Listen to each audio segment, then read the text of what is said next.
हम एनडीए की सरकार में शामिल हैं और हम एक तरफ जनता की आवाज़ की बात करते हैं, एक तरफ छात्र नौजवान हमारा जो शिक्षक भर्ती में 69,000 में पिस रहा है, लगातार आंदोलन। लखनऊ में कभी आंसू गैस छोड़े जाते हैं, कभी बारिश किया जाता है, कभी लाठीचार्ज किया जाता है।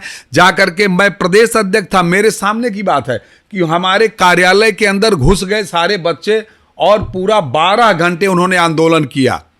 तब जाकर के आशीष पटेल जी अपने बंगले से बाहर आए और फिर 69,000 बच्चों को समझाया बुझाया कि मैं आपकी आवाज़ को सदन में उठाऊंगा।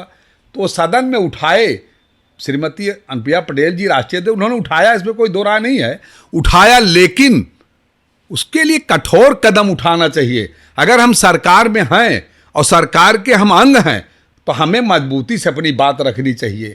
और कि 69,000 शिक्षकों में वो भी पिछड़ी जाति के जिसकी हम नेता हैं, उन्हीं के बच्चों का भविष्य खराब हुआ, उन्हीं के बच्चे आंदोलन कर रहे हैं और कौन कर रहा है, और उन्हीं पिछड़ों के हक पर सामान्य तबके के लोग नौकरी करके मौज उड़ा रहे हैं।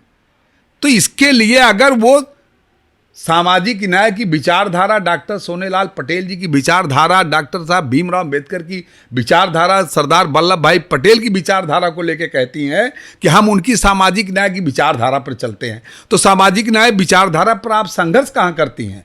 आप क्वेश्चन उठा करके आपको उस पर एक कठोर निर्णय लेना चाहिए कि अगर आप इन बच्चों के साथ अगर न्याय नहीं करेंगे तो हम आपकी सरकार से अलग हो जाएं। कभी कहीं ये कहना चाहिए कि नहीं कहना चाहिए? अगर तो फिर अगर नहीं कहती हैं तो इसका मतलब है कि उन्हें सरकार के लाभ का डर है, सरकार के पद का डर है, कहीं ऐसा ना हो पार्टी से हमें निकाल दिया जाए, सरकार से निकाल दिया जाए। तो जो लोग ये हमारे पिछड़ी जात के नेता हैं, मैं अनुप्रिया पटेल की ही बात नहीं करता हूँ, वो चाहे हमारे आदरणीय ओम प्रकाश राजभर जी हो, चाहे हमारे आदरणीय निषाद जी हो, ये जितने भी नेता हैं तीनों पिछड़ी जात के, आने वाले 2027 में ये पिछड़े समुदाय के लोग, दलित समाज के लोग, इनसे एक एक सामाजिक न्याय का हिसाब लेंगे। डॉक्टर साहब भीमराव अंबेडकर के कहीं कहीं उनकी सम्मान को ठेस पहुंचाई जा रही है, कहीं मूर्तियां तोड़ी जा रही हैं, कहीं लोहिया सरदार वल्लभ भाई पटेल के खिलाफ उसी सरकार में के सांसद कह रहे हैं। आखिर एक भी बयान श्रीमती अनुप्रिया पटेल जी का आया?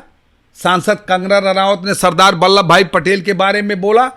क्या निषाद पार्टी के अध्यक्ष डॉक्टर निषाद जी ने कहा?